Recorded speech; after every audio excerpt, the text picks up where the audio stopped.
o Andrea Kimi Antonelli é realmente influenciado pelo dióxido de titânio? Eu não acredito que eu tô realmente fazendo um vídeo sobre isso. Quando eu comecei um canal sobre Fórmula 1, eu imaginei vários temas diferentes que eu poderia fazer no futuro, inclusive planejo fazer alguns temas mais descontraídos assim, em vídeos no futuro. Agora, discutir sobre a influência do dióxido de titânio na performance de um piloto de Fórmula 1, com certeza não era um dos temas que eu tava esperando fazer, mas cá estamos. Porque aparentemente essa teoria vem ganhando mais força e argumentos que comprovam ela. No começo a gente até achava e brincava que o Antonelli não sabia correr em pistas europeias. E realmente, quando você olhava os resultados dele nas pistas europeias, ele não tinha boas performances, ele sempre terminava mal, ele sempre abandonava, ele nunca conseguia se classificar bem. Então a gente criou e ficou com esse meme de que o Kimi Antonelli não consegue ter bons resultados na Europa. Só que uma pessoa foi além nessa teoria, e como o Lando Norris palmeirense trouxe aqui, a pessoa que descobriu isso não tinha nada pra fazer da vida. Isso porque algum ser humano descobriu uma informação, uma correlação dos maus resultados do Antonelli, que daqui 20 anos vai estar lá nas últimas camadas do iceberg da Fórmula 1. Que é o fato de que o Andrea Kimi Antonelli só consegue performar bem em países que o dióxido de titânio é liberado. Como que alguém chegou nesta conclusão, eu não faço ideia. Mas quando você pega os dados, você começa a analisar, os resultados são realmente surpreendentes. E é exatamente isso que a gente vai ver no vídeo de hoje. Realmente existe alguma relação entre a boa performance do Antonelli e o dióxido de titânio? A gente vai pegar corrida a corrida e entender os resultados que ele teve ao longo dessa temporada em pistas com o dióxido de titânio liberado e proibido, e realmente entender se tem alguma relação entre os dois. Antes de começar, é muito importante que a gente clarifique e também entenda exatamente o que é um dióxido de titânio. Caso você não conheça, caso você não saiba, o dióxido de titânio, que também pode ser chamado de TiO2 ou E171, é um aditivo químico que pode ser utilizado como corante alimentar. Ele é basicamente um pigmento branco em pó que é utilizado em produtos tipo laticínios, molhos, cremes, sorvetes, doces. Também pode ser usado em cremes dentais, protetor solar, mas como eu falei, ele é usado muito mais em alimentos e principalmente para coloração branca, que dá aquele aspecto mais brilhante. E ele é muito popular porque é um aditivo alimentar de baixo custo e de fácil acesso que não causa nenhuma alteração no sabor, então a indústria alimentícia gosta muito de usar. O grande problema é o dióxido de titânio foi considerado seguro para consumo humano por muito tempo, só que recentemente começaram a surgir alguns estudos apontando que ele pode trazer um perigo à saúde. E por conta disso, alguns países têm proibido o uso do dióxido de titânio nos alimentos. E o caso mais famoso é o da União Europeia, que desde 2016 vem tendo essa discussão lá na União Europeia, se deveria banir, se não deveria, se faz mal, se não faz. E em 2019 a França foi o primeiro país ali a de fato banir o dióxido de titânio, e eventualmente em 2021 a União Europeia baniu o dióxido de titânio dentro de todos os seus países membros por não considerarem próprio para alimentação. Então, tendo esse contexto, bora ver a relação de resultado do Kimi Antonelli com corridas com dióxido de titânio. Austrália, permitido. Aqui o Antonelli fez uma péssima classificação na primeira corrida da temporada, primeira corrida da carreira também dele, caindo no Q1 e largando da 16ª colocação, só que na corrida ele fez uma corrida absurda de recuperação para chegar até P4, que na prática seria um P5, mas uma punição do álbum fez ele ganhar a posição de volta e quase terminar no pódio logo na corrida de estreia dele, contando também, claro, ali com um erro do Piastri que fez o Oscar perder algumas posições, voltar lá pro fundo do pelotão, mas ainda assim, na estreia da temporada com dióxido de titânio permitido, ele fez uma boa corrida. GP da China,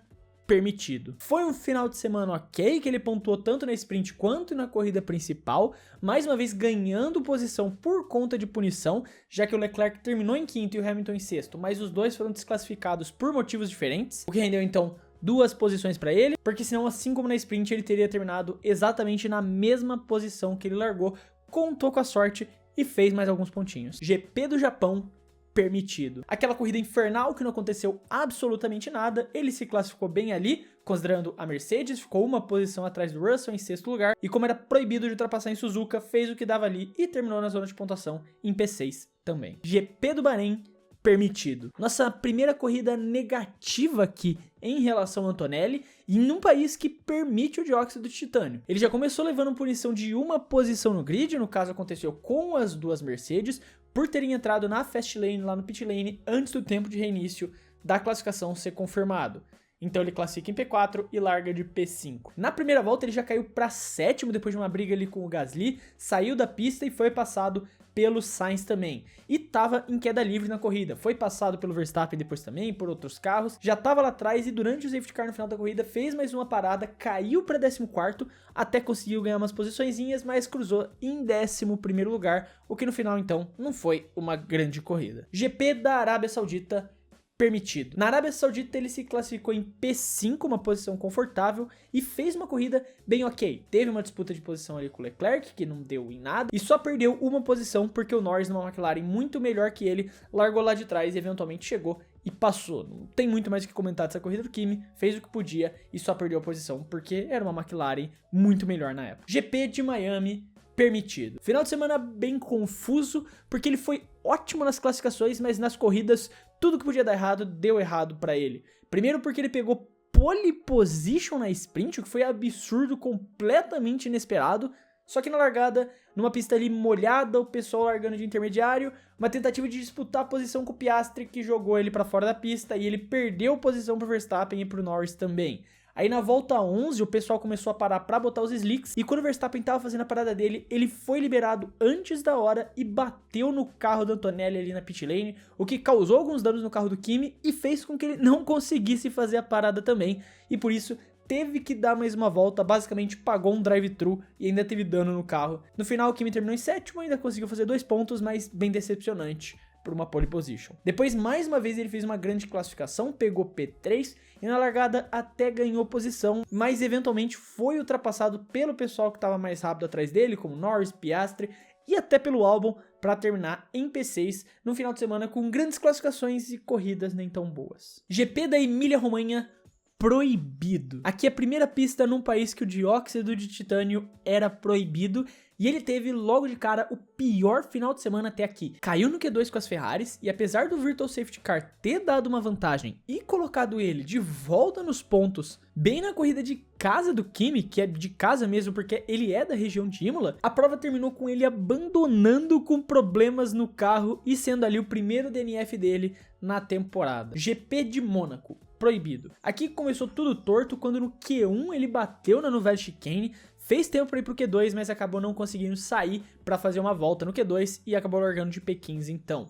E na real essa foi uma corrida bem deplorável para Mercedes no geral. Eles usaram o Kimi de pato também para ajudar o Russell na estratégia, ou seja, basicamente jogaram a corrida dele fora para tentar ajudar o Russell a pegar uma P10, que não rolou no final, e basicamente isso, essa foi a pior corrida dele no ano. GP da Espanha proibido. Primeira boa classificação em reinos sem o nosso dióxido de titânio, com ele conseguindo uma P6, mas na corrida, enquanto ele estava lá quieto na 7ª colocação sem fazer mal para ninguém, o motor decidiu que não queria mais funcionar e obrigou o Kimi a abandonar mais uma corrida que ele estava bem e tinha tudo para pontuar, mas sem o nosso dióxido de titânio alimentando ali o motor do carro dele, infelizmente não deu. GP do Canadá permitido. Pausa nas rodadas europeias para F1 e até o Canadá, onde o dióxido de titânio é permitido, o que obviamente significa que ele fez uma grande classificação, colocou o carro em 4º lugar e também fez uma grande corrida num final de semana impecável da Mercedes, com vitória do Russell e o Antonelli subindo para P3 e conquistando o seu primeiro pódio na carreira, chegando inclusive a ameaçar a P2 do Max em diversos momentos na corrida. Aí, voltamos para a Europa. GP da Áustria proibido. Depois de um pódio em Montreal, a gente chegou no Red Bull Ring, onde ele não se classificou bem, ficando inclusive atrás do Bortoleto. E na largada fez aquela famosa cagada na curva 3, onde tirou tanto ele quanto o Max Verstappen da corrida e acabou aí. Mas a próxima corrida é bem interessante para nossa lista. GP da Grã-Bretanha permitido. O Reino Unido ali ainda permite o uso do dióxido de titânio porque não faz mais parte da União Europeia, então eles não precisam seguir essa regulamentação. Em Silverstone, ele fez uma classificação ok, colocando o carro em 7º lugar, mas tinha 3 posições de punição para pagar por conta do acidente com o Max na Áustria, o que fez ele então largar da P10. Mas se você se lembra, essa corrida foi um caos para os novatos, deu ruim para todo mundo, e ele nas primeiras voltas da corrida o Radiar bateu com tudo no carro do Kimi, o que obrigou ele a fazer uma parada e eventualmente abandonar pelos danos causados com o contato. Não por culpa dele, mas não foi uma grande corrida em territórios dioxidados. GP da Bélgica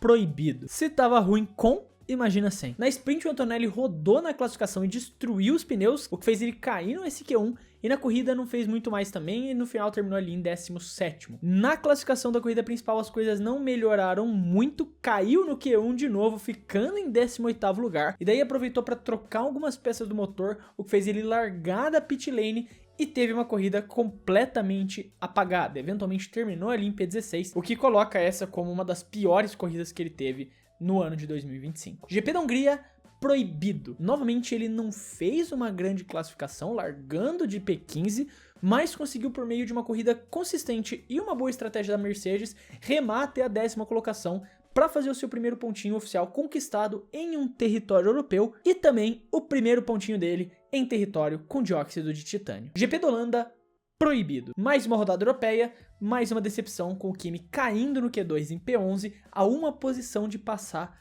pro Q3. E ele tava fazendo uma boa corrida, se aproveitou do safety car para ganhar posições e tava rápido para combater o Leclerc. O problema é que ele levou a palavra combater ao pé da letra e na tentativa de dar undercut da Mercedes com o Kimi para cima do Leclerc, os dois se bateram e a Ferrari do Charles foi para no muro. O Kimi continuou na corrida com uma punição de 10 segundos e ia conseguir pagar ela e ainda terminar nos pontos, mas o motor do Norris fez a boa, acionou um safety car e isso juntou o pelotão que jogou o Antonelli lá para trás com a punição. GP da Itália, proibido. Mais pontinhos na Europa no dióxido de titânio e em casa. A classificação foi boa, largou de P7 e fez uma grande corrida para terminar em P9. Ele teria terminado na verdade em P8 se não fosse mais uma punição que ele levou, dessa vez de 5 segundos por forçar o Albon para fora da pista. E isso fez então ele perder uma posição, mas considerando o resto da temporada, tá ótimo, ele terminou nos pontos mesmo com o mal do dióxido de titânio. GP do Azerbaijão, permitido. E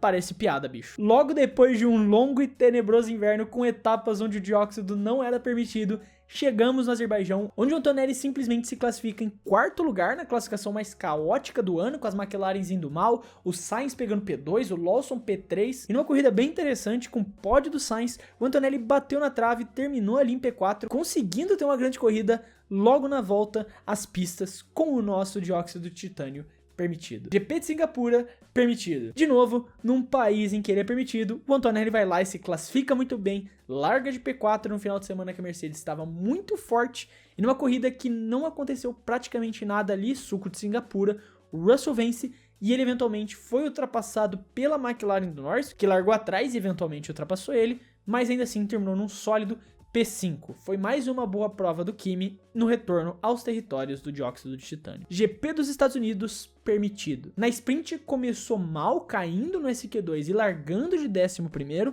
mas conseguiu se recuperar na corrida, se aproveitando do caos da largada para terminar na 8ª colocação. Já na classificação principal, dessa vez ele conseguiu chegar ao Q3 e largou de 7º.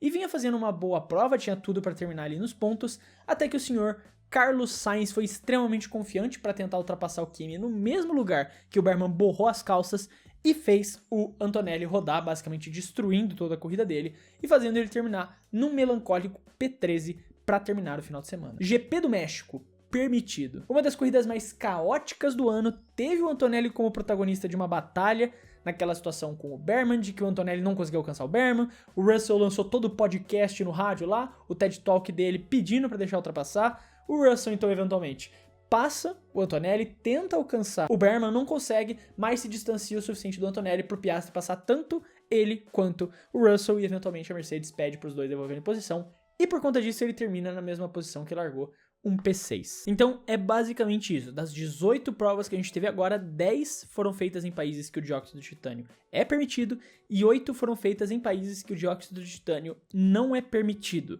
E eu peguei os dados aqui e fiz o cálculo da média de classificação e de chegada dele em pistas que ficam em países onde o dióxido de titânio é permitido e pistas que ficam em países onde o dióxido de titânio não é permitido. E os resultados são surpreendentes. Falando primeiro de classificação, a média de classificação dele em países que o dióxido de titânio é proibido é de 11,75, ou seja, na média ele cairia no Q2 na média de classificação em pistas com dióxido de titânio proibido. Agora falando de países em que o dióxido de titânio é permitido, a média de classificação dele ficou em 6,4, com só uma vez ele não passando pro Q3, é quase metade metade da média de classificação em países proibidos. Isso fica ainda mais engraçado quando a gente vai para os resultados de corrida. A média de classificação dele em países que o dióxido de titânio é proibido é de 13,8. Além de que ele também teve 3 DNFs nessas corridas. O que significa que, então, na média, ele não terminaria na zona de pontuação em pistas que o dióxido de titânio não é permitido. Agora, falando dos países em que o dióxido de titânio é permitido, a média de chegada dele é 6,8, mais do que a metade da média dele em países que o dióxido é proibido. Importante ressaltar também que ele teve um DNF, que foi no GP da Grã-Bretanha, uma pista europeia, então a gente entende. De alguma maneira, ele realmente vai mal em países que o dióxido de titânio é proibido. E a gente tem um comentário do Mr. DeFore aqui. Eu sei que isso não faz o menor sentido, mas é uma das explicações mais engraçadas para explicar o desempenho do Antonelli no ano. E é isso, eu realmente fiquei incrédulo. Eu não sabia que era tão diferente assim. Eu sabia que tinha uma diferença e que daria uma vantagem para as pistas em que era permitido, porque ele realmente vinha tendo performances melhores. Mas é muito melhor, ele tem performances muito melhores em pistas que o dióxido de titânio é permitido. E como o Arthur Furtado trouxe aqui, a dieta do Antonelli é a base de dióxido de titânio. Eu acho que ano que vem eles vão ter que contrabandear para países que proíbem. É a única explicação. É a única maneira do Antonelli ter boas performances a temporada inteira, tá ligado? É realmente a Mercedes ir nas rodadas americanas, nas rodadas asiáticas ali, aparentemente, pegar um potinho ali, uma cápsulazinha com dióxido, jogar na marmitinha dele, misturar, botar na caixinha térmica e levar pro país ali, que daí ninguém vai inspecionar. É a única explicação, cara, pro Antonelli conseguir performar bem o ano inteiro. Mas agora, falando um pouco sério, né, tirando a brincadeira de lado, eu vou trazer um outro comentário aqui, o Nicoleres, apesar de começar com brincadeira, né, cara, eu acho que alguma entidade ou bruxaria que impede o Antonelli de performar bem na Europa. Mais um outro fator que eu levo em consideração é a pressão, já que ele correu na Europa praticamente a vida toda. E assim, eu realmente imagino que algo que pesou muito, de fato, agora falando mais sério, pro Antonelli nas rodadas europeias, que foram todas as rodadas ali do meio do ano, foi quando ele começou a ter uma sequência de resultados ruins que provavelmente afetou a cabeça dele. Porque assim que a gente chega nas rodadas europeias, nas 3 primeiras corridas, em 2 delas, ele tem problemas e abandona por força maior. Em outras dessas corridas que eu falei também, muitas vezes, ele abandonava não por problema dele. E às vezes ele tinha essa afobação de querer entregar um bom resultado, de querer voltar a performar, porque ele ainda é muito jovem, ele quer mostrar resultado, ele quer mostrar que ele é capaz. Então às vezes ele se afobava e cometia erros que custavam a corrida dele, como o próprio GP da Áustria, que ele causa um acidente para cima do Verstappen, ou o GP da Holanda, que ele causa um acidente ali com o Leclerc. E possivelmente isso gerou ali uma bronca, isso fez com que o Toto chegasse ali nele e falasse: ó, filho, tu tem que entregar o resultado, tu tem que terminar a corrida. Né? É mais importante você terminar as corridas do que você querer mostrar alguma coisa agora que você tem 18 anos, você acabou de chegar e você fica sem contrato se você não mostrar resultado, entendeu? Isso foi fazendo aos poucos o Antonelli ganhar essa confiança de novo, né? Primeiro assim, vamos completar as corridas. Esquece esse negócio de tentar me provar de novo. Vamos completar as corridas. Isso foi fazendo ele ganhar confiança aos poucos. E daí, quando chegou nisso, já estava no final das rodadas europeias. Mas, Fred, e o GP do Canadá, que foi no meio das rodadas europeias? Ali a gente tá falando de uma situação que o carro da Mercedes realmente chegou muito bem. O carro da Mercedes estava muito melhor do que o resto, né? O máximo que conseguia bater de frente ali era a Red Bull do Verstappen, mas na pista mesmo, o Verstappen não conseguiu nem chegar perto do Russell. E o Antonelli, ele ainda tá um pouco mais lento que o Russell, ele tá nesse primeiro ano, apesar de já ter terminado algumas corridas na frente dele, ele ainda tem as suas limitações. A gente esquece o quão jovem o Antonelli é. Então, ele não vai ter o mesmo ritmo que o Russell, mas ele ainda estava num carro que estava no final de semana incrível. Então, enquanto o Russell domina e vence a corrida, o Antonelli faz o que pode fazer com o carro e consegue pegar ali o primeiro pódio da temporada. Então, pra mim, a explicação lógica por trás de tudo isso é exatamente a de que ele sentiu a pressão ali do começo das rodadas europeias por estar correndo em casa, de que tudo começou a dar errado na frente ali, talvez, da família dele, né? Chega em Imola também, ele abandona por conta de problemas no carro. E isso começa a afetar a cabeça dele, ele começa a querer mostrar resultados, se afoba, toma decisões precipitadas, leva ali uma bronca, e daí ele muda o pensamento. Eu vou primeiro completar as minhas corridas e depois eu penso em subir nelas, e daí ele vai ganhando essa confiança, e agora nas rodadas finais tá entregando bons resultados. É isso, ou como o Wilson disse, acho que a Mercedes vai ter que chamar um nutricionista pra comprar dióxido de titânio pra montar as refeições do Kimi Antonelli durante as rodadas europeias, assim resolve o problema dele. Eu acho que das duas uma. No caso, se eu fosse a Mercedes aí, o que custa? A saúde do Antonelli? Talvez. Mas, assim, o que custa só contratar alguém pra fazer o teste? Bota o dióxido ali escondido na marmitinha dele, leva pra Europa. Pro resto da temporada aqui, ele não vai precisar se preocupar, porque a gente ainda tem 4 etapas, Brasil, Las Vegas, Qatar e Abu Dhabi, onde todos são permitidos dióxido. Então a Mercedes ainda não precisa testar a teoria. Mas ano que vem, quando chegar nas rodadas europeias, se eu fosse o Toto, mas aí tá, se o dióxido de titânio tem realmente alguma relação com o resultado do Kimi Antonelli. Eu quero saber a sua opinião, como sempre, não esquece de deixar ela aí nos comentários. Se você gostou do vídeo, se você não gostou, o que você mudaria? Um tema um pouco mais descontraído. O próximo vídeo do clube provavelmente também vai ser esse tema mais descontraído, mas a gente aproveita pra fazer esses vídeos agora que não estão acontecendo as corridas também. Lembrando que se você gostou do vídeo e quiser ajudar o Clube F1, você pode fazer isso se inscrevendo no canal, porque ajuda muito a poder continuar produzindo todos esses vídeos aqui pra vocês. E lembrando também, outra forma de ajudar o clube é se tornando membro, clicando aqui embaixo no botão Seja Membro. É totalmente simbólico, você não tem obrigação nenhuma de fazer, mas que ajuda muito a poder continuar produzindo todos esses vídeos aqui pra vocês. E se você quiser camisas e copos personalizados com temas de Fórmula 1, não esquece de conferir o FG Clube, a loja oficial do Clube da F1. O link tá aqui no comentário fixado. Com o cupom Clube da F1 você tem frete grátis em todas as suas compras. No mais, eu quero deixar um abraço pra você que ficou até aqui e até o próximo vídeo.